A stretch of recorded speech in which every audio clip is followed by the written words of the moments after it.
And thank you very much, Randy. Let's go right back to our phone callers. Next up is Clark, listening in Texas. Hi, Clark.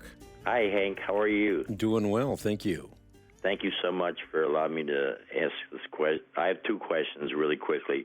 One is Isaiah 53, the messianic passage concerning the Lord and his crucifixion.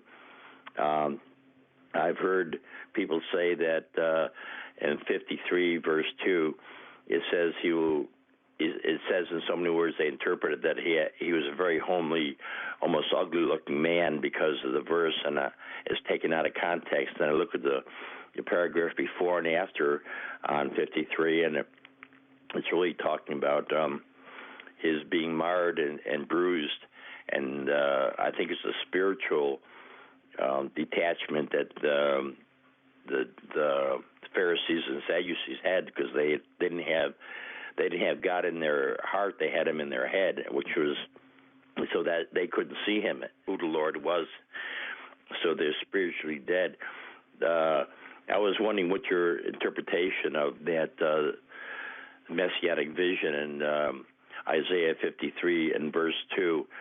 That doesn't refer to the Lord, because I believe the Lord was, dark, olive-skinned, handsome man, and strong.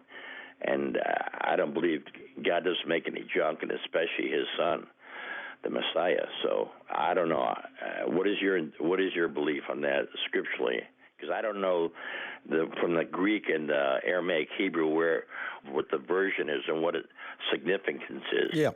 Well, I think, first of all, what we need to recognize from this passage is that there wasn't any outward beauty or majesty to attract us to him, in the sense that Jesus did not look like a king. He did not have the trappings of royalty. There's a comparison that's implicit in the text, and it is a comparison with David. He did have the trappings of royalty, and he's said to have been a fine-looking man.